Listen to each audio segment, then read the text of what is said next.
Bonjour et bienvenue dans le podcast qui vous aide à améliorer votre quotidien. Je suis Virginie, coach et hypnothérapeute. J'utilise l'hypnose mais aussi l'ésotérisme dans mes accompagnements et je suis spécialisée dans l'accompagnement du stress et des angoisses. Dans mes podcasts, je suis là pour vous aider à retrouver une sérénité dans votre vie, à mieux être. Et grâce à des séances de méditation guidée, des séances d'auto-hypnose, mais aussi j'aimerais vous partager mes pensées, mes réflexions, et peut-être alors nous trouverons ensemble un équilibre et des solutions afin de créer une vie qui vous ressemble. Je vous souhaite une très bonne écoute.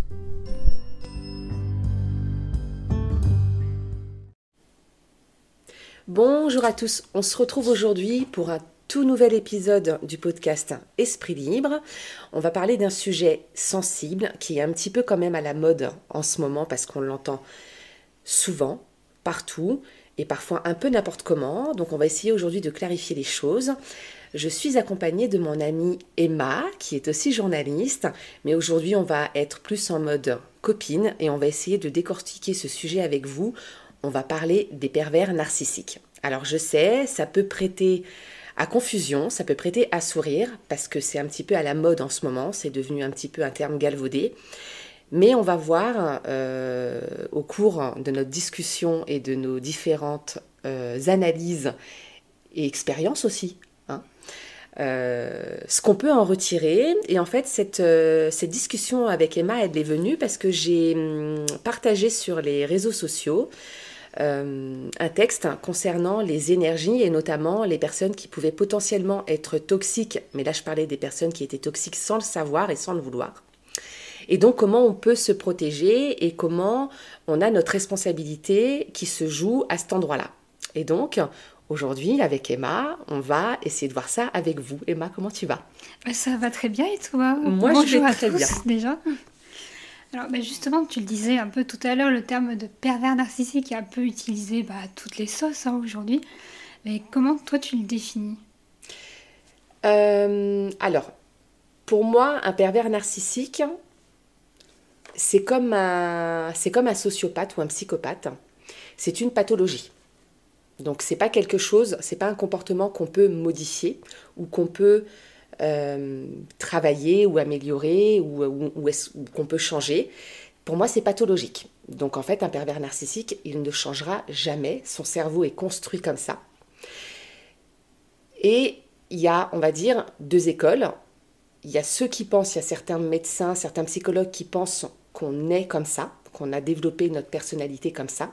Et il y a d'autres chercheurs et d'autres psychologues ou psychiatres qui pensent que ça peut être lié à des traumates dans l'enfance ou à une éducation particulière des parents.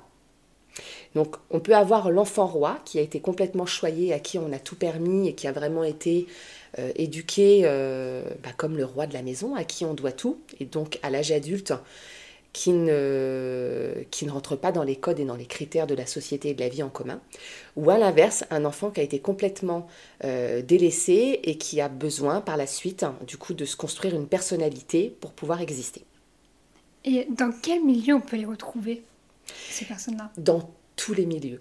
Dans tous les milieux, que ce soit sociaux, culturels, dans tous les milieux, hommes et femmes, parce qu'on parle souvent des pervers narcissiques hommes, mais il y a aussi des femmes.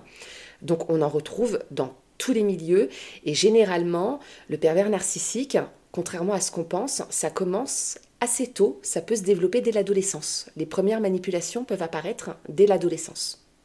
Et comment elles se manifestent ? Quelles sont ces techniques un peu pour manipuler ? Comment ils fonctionnent ? Alors le pervers narcissique est un charmeur. C'est un grand manipulateur. C'est un grand communicant. En société, il est très à l'aise en général. C'est quelqu'un qui brille souvent parce qu'il est aimable. Il rend beaucoup de services, par exemple. C'est quelqu'un qui est, on va dire, c'est un monsieur tout le monde, c'est le très bon voisin ou c'est le bon père de famille. Quelqu'un qu'on ne peut pas soupçonner. Et par contre, dans la sphère privée, c'est tout autre chose. Et dans la sphère privée, justement, comme au travail, on peut le retrouver au travail, comment il se comporte ? Alors, dans la sphère privée, ça va être beaucoup avec son entourage et donc bien souvent avec le conjoint. C'est là où on le voit le plus souvent, mais ça peut être aussi avec les parents, ça peut être avec la mère, le père. Et ça va se traduire dans un premier temps par une connexion profonde, ou en tout cas l'impression qu'on a au départ, parce qu'on a vraiment l'impression d'être tombé sur la bonne personne, d'avoir la...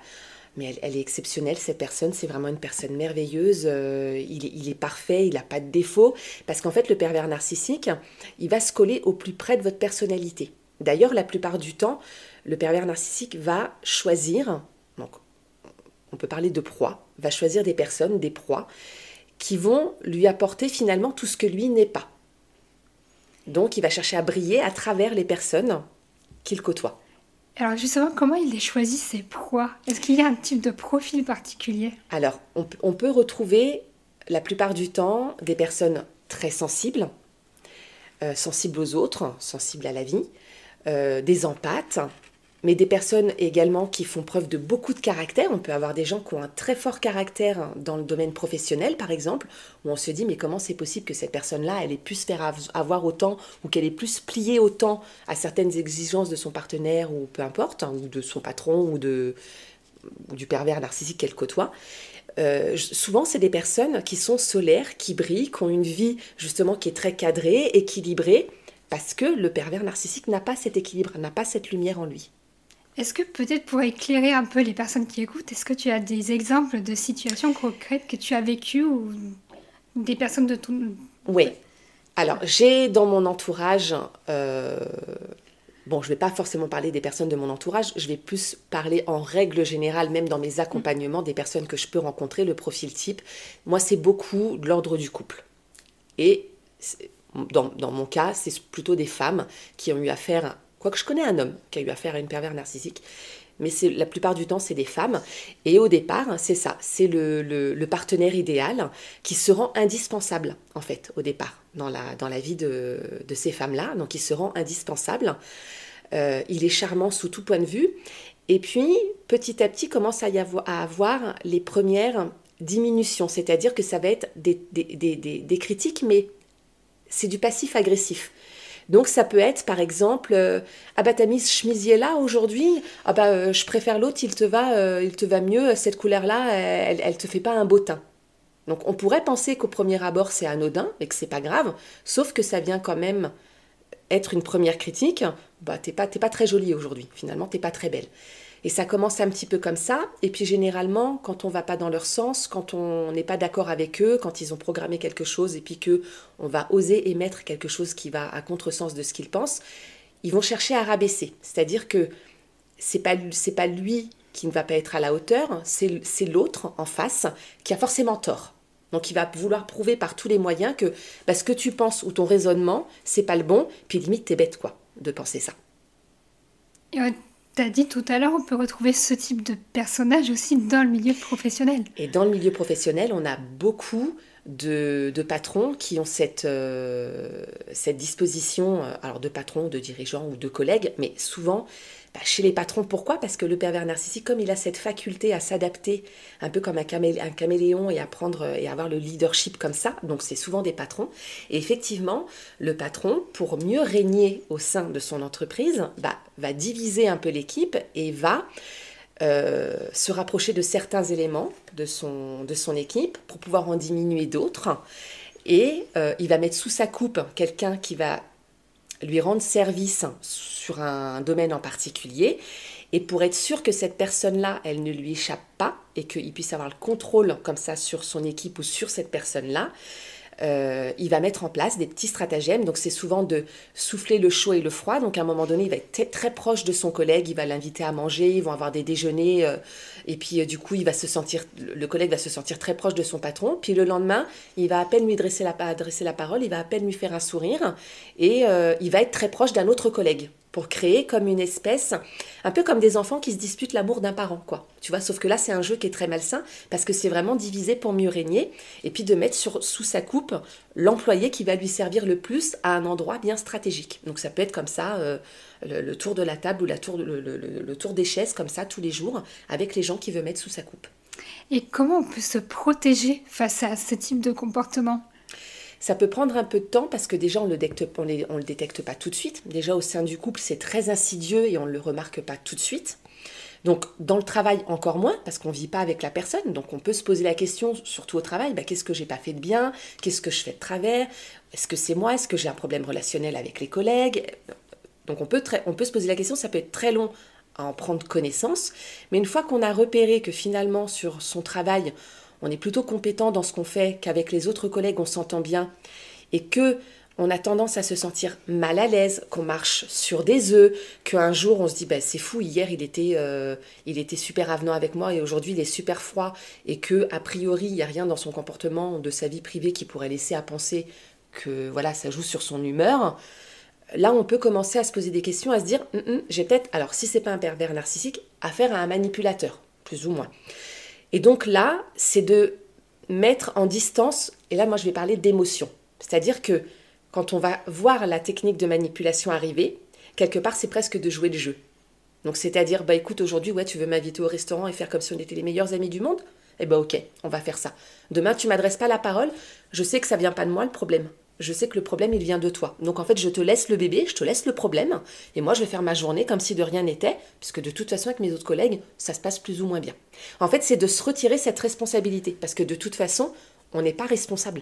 Le pervers narcissique, il est malade, un peu comme un alcoolique, où quand malheureusement l'alcoolique a besoin absolument de boire parce qu'il serait en crise, on va pas boire à sa place pour éviter qu'il souffre. Et là c'est pareil, on va pas prendre en fait la pathologie de l'autre, on lui laisse et on compose avec. Et après ça peut être facile à dire pour les personnes qui sont pas hypersensibles ou empathes, comme on parlait tout à l'heure, mais pour celles qui vivent à fond leurs émotions, qui sont vraiment concentrées là-dessus, comment se protéger, se barricader? Parce que ça peut avoir des dégâts vraiment destructeurs. Effectivement. Si vraiment ça devient trop compliqué, que émotionnellement c'est vraiment très compliqué à gérer, on peut avoir un référent à l'extérieur, donc que ce soit un ami ou un collègue qui vient en support. On peut avoir à la maison quelqu'un qui peut être de bons conseils. On peut avoir affaire à un psychologue. On peut avoir aussi un psychologue dans l'entreprise ou parfois on a même des bureaux sociaux, d'assistantes sociales au sein des entreprises. RH, exactement, les RH aussi, tout à fait. On peut avoir un référent à l'extérieur pour au moins se décharger de cette émotion. Après, si vraiment ça devient trop compliqué, que ça joue vraiment sur le quotidien et qu'on n'arrive pas à mettre à distance nos émotions, c'est d'envisager, tant que possible, parce que c'est pas forcément possible, de postuler ailleurs ou de faire une reconversion ou de travailler dans un autre service si c'est possible, d'avoir à faire le moins possible au pervers narcissique. Mais c'est extrêmement compliqué en fait d'en arriver là et de se dire je vais changer de travail. Donc avant tout ça, le premier conseil que je donnerais, c'est déjà la mise à distance des émotions. Si c'est compliqué, d'avoir un référent pour pouvoir se décharger de cette émotion-là et vraiment en dernier recours, d'envisager de quitter le poste. Et quels effets, quel impact ça peut avoir sur le côté psychique ou même physique des gens? Alors ça commence sur le côté psychique parce qu'effectivement on se pose des questions et on se remet en question. Et parfois même les victimes des pervers narcissiques vont commencer à croire ce que le pervers narcissique leur fait croire, c'est-à-dire qu'elles sont pas capables, qu'elles sont moches, qu'elles sont pas assez ou trop, parce que c'est souvent ça finalement, on en vient à croire ce que l'autre nous dit. Donc il y a vraiment un côté psychologique qui est insidieux et c'est ça qui est le plus compliqué. Et du coup, quand on est atteint comme ça, psychologiquement et émotionnellement, on a notre système immunitaire qui chute. Quand le système immunitaire chute, on va commencer à se choper des maladies d'environnement. Ça peut être des virus, ça peut commencer par des rhumes, ça va être les symptômes de la grippe, des virus après un peu plus virulents, et on peut tomber gravement malade. Et le corps peut vraiment suivre le psychisme et ça peut devenir très très grave. On peut faire un burn-out, on peut faire une dépression parce que du coup on n'aura pas réussi à déterminer que le problème vient de l'autre et pas de nous. Oui, parce que les burn-out émotionnels, ils existent aussi. Complètement, les burn-out émotionnels, ça existe. C'est un trop-plein d'émotions que le cerveau n'arrive plus à gérer et à réguler. En fait, c'est le taux de cortisol aussi qui explose, comme pour un burn-out physique quelque part. Mais sauf que c'est psychologique et émotionnel. Ouais. Et pour conclure, pour toi, la principale solution, qu'est-ce que c'est? Est-ce que c'est de fuir, par exemple? Alors, fuir, ce serait vraiment le dernier recours. Mais finalement, la grande victoire, si on veut reprendre le pouvoir et le diminuer, le pervers narcissique, puisque lui, c'est ce qu'il cherche à faire. Bien, quand je le rappelle, c'est une pathologie, c'est une maladie et qu'on ne changera pas. Mais pour nous se mettre en protection et se dire que finalement, quand on commence à être un petit peu abîmé, quand on commence à se poser trop de questions, eh ben c'est peut-être de pratiquer, donc ce que je disais, hein, c'est de prendre conscience, de se dire, en fait là, c'est pas moi qui ai un problème, c'est vraiment lui qui a un problème dans son comportement. Ou au pire des cas, même si on ne l'identifie pas, c'est de se dire, bon, ça va pas avec cette personne-là, je suis pas à l'aise en fait à son contact, il y a quelque chose qui va pas, on le ressent en fait, c'est d'écouter cette petite voix. Et à partir du moment où on se dit non, il y a un truc qui va pas, il y a quelque chose qui cloche en fait dans notre entente, dans notre lien, c'est au moins de se mettre à distance émotionnelle et après, vraiment dans le pire des cas, à distance physique. Et avant de finir, est-ce que tu as un message d'espoir, peut-être de soutien à faire passer aux victimes? Oui, pour en avoir accompagné plusieurs, je sais qu'on se relève de tout, y compris... alors, ça peut mettre du temps, parce que plus on a passé de temps à leur contact, et plus on a de difficultés à se remettre, parce qu'on a vraiment une modification de la personnalité et de l'identité qui se fait au cours des années au contact des pervers narcissiques. Donc c'est très compliqué de se relever, mais c'est possible.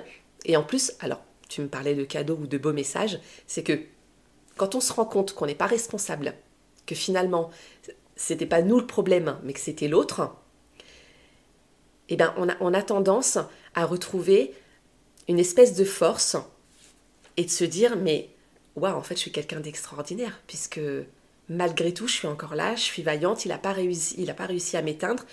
Et ce qui est très intéressant dans ces moments-là, c'est qu'on voit finalement la lumière de la personne qui s'était éteinte au fil des années, au fil des mois, au fil des jours, peu importe, au contact de cette personne-là, qui va briller encore plus fort. C'est-à-dire que quand on arrive à renaître de ce genre de situation, généralement derrière, on ressort encore plus grandi, encore plus en lumière, quoi. On réussit 2 fois mieux. Parce que c'est une question que je n'ai pas posée tout à l'heure, mais comment on se retrouve quelque part addict, enfin c'est une relation un peu passionnelle, comment on se retrouve dans cet engrenage et pourquoi on n'arrive pas à en sortir? Alors parce qu'en fait, le cerveau est bien fait, mais parfois aussi, malheureusement, il s'habitue à des choses qu'il ne faudrait pas. Le pervers narcissique, tout au départ, donc on a dit que c'était cette personne charmante, etc. Puis, donc ça, on a ce qu'on appelle la phase de lune de miel, où au départ, ça va être tout beau, tout rose, et le cerveau, il en redemande de ça. Il devient addict à ça, parce que ça crée de la dopamine, des endorphines, l'amour, etc. Ça développe tout ça. Donc le cerveau s'habitue à ça. Et le pervers narcissique, lui, ce qu'il va faire, c'est que, petit à petit, il va l'enlever. Et puis un peu plus à chaque fois. Donc, c'est-à-dire que ce qu'il donnait beaucoup au départ, il y en a de moins en moins. Et nous, on veut retrouver cette phase de lune de miel. Quand on est victime du pervers narcissique, on a envie de retrouver le lien qu'on avait au départ. On ne comprend pas pourquoi ce lien s'est défait. Et donc, le cerveau va essayer de recréer ça. Sauf que c'est pas possible, puisqu'on ne peut pas le recréer. Ça fait partie de la technique du manipulateur. Donc, on ne peut pas le recréer. Et c'est ça, en fait, qu'on cherche à recréer. Et c'est là qu'elle est l'addiction. De retrouver cette phase de lune de miel. Merci beaucoup Virginie. De rien, je t'en prie Emma. Donc je rappelle que Emma est mon amie, mais elle est aussi journaliste. Et donc à travers ses recherches, ça nous a permis de faire ce petit entretien entre copines et entre nous avec vous. On espère que ça vous aura plu. En tout cas, ça m'a fait très plaisir d'être là aujourd'hui. Et on refera, je pense que c'était une super expérience, on aura d'autres sujets à traiter, puisque quand on est en discussion, Emma et moi, ça parle beaucoup d'énergie, de vibration, de psychologie, d'émotion, voilà, et plein de sujets autour... Très philosophe. Philosophiques autour de l'être humain et de la femme aussi en particulier. Merci beaucoup. Merci à toi Emma. Nous on se retrouve bientôt pour une prochaine vidéo ou un prochain épisode du podcast. Donc là ça traitait du syndrome, non pas du syndrome, du pervers narcissique, du syndrome du pervers de la pathologie du pervers du narcissique. On espère que ça vous aura plu, que ça vous aura un petit peu éclairé. N'hésitez pas à poser vos questions et à revenir vers moi. Et surtout, n'hésitez pas à partager, surtout à ceux qui en auraient besoin. Et on se retrouve très vite. Je vous embrasse très fort. Prenez soin de vous.